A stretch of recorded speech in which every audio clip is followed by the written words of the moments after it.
Usapang ano tayo? Trimester, ilaw o yung lesson plan. Ah, Kasi nako-confuse sila, no? Nako-confuse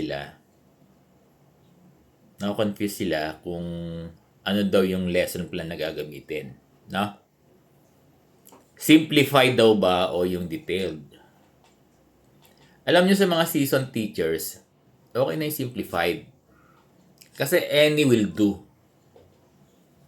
Yung mga beginning teachers,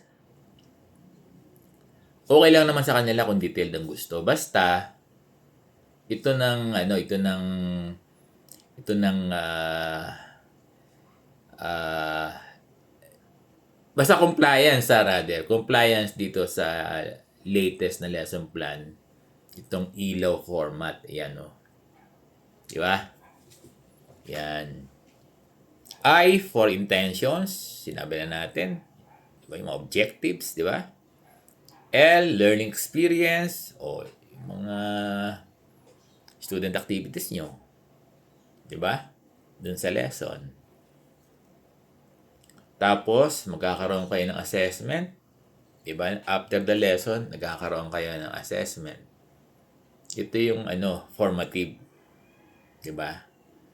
O na quiz or assessment. Then, ways forwards.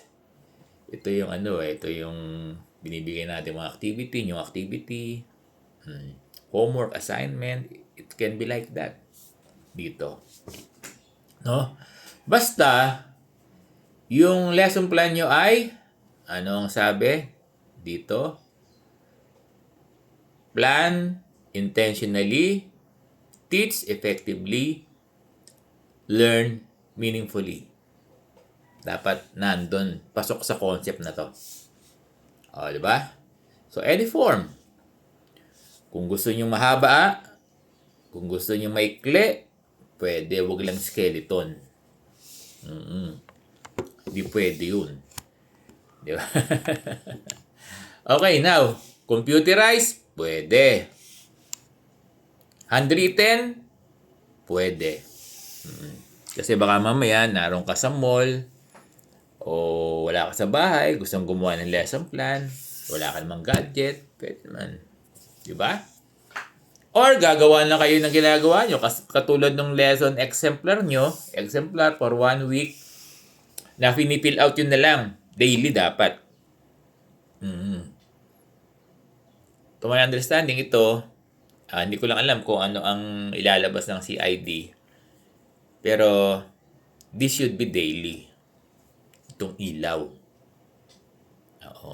Hindi po pwedeng kasi yung mga lesson exemplar ng mga guro, pare-pareho lang. Halimbawa, grade 7 English, pag nag-check ka ng mga lesson plan nila, pare-pareho lang sila.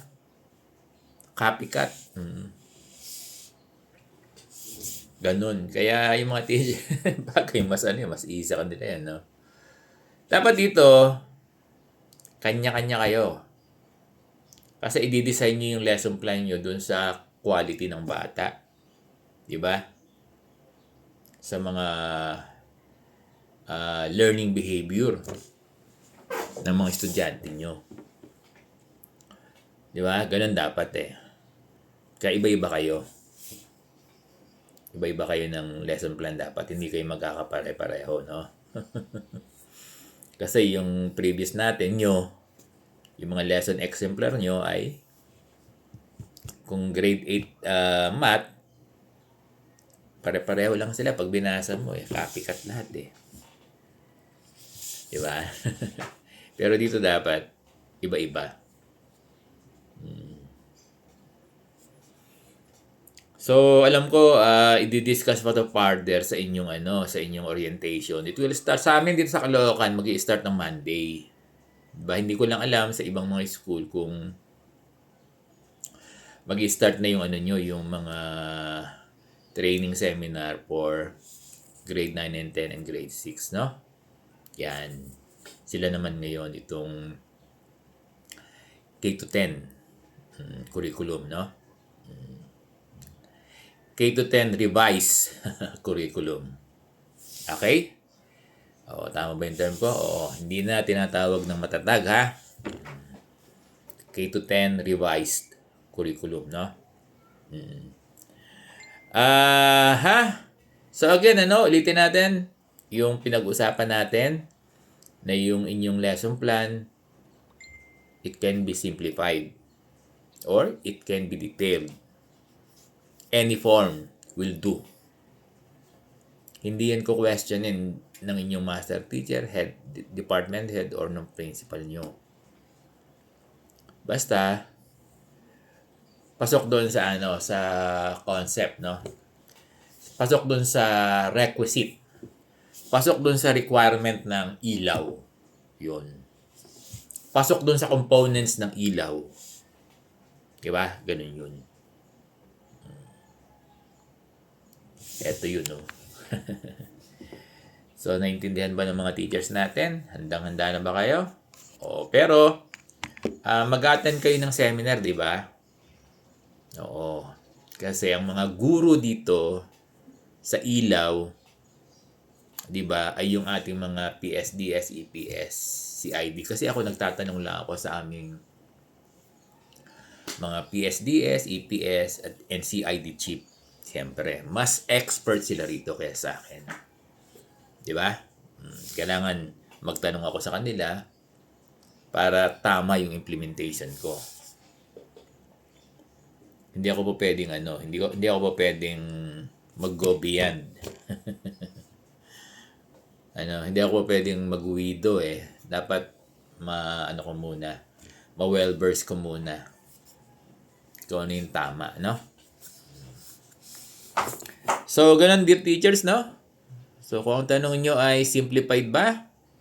Or detailed? Any form will do. Kung saan kayo masaya. Basta pasok sa ilaw. Basta ma-adapt ng ilaw. Sabi nga, yung mga dati yung lesson exemplars, dahil hindi naman nabago yung mga lesson, hindi naman nabago yung mga textbook, magagamit nyo pa rin. Di ba?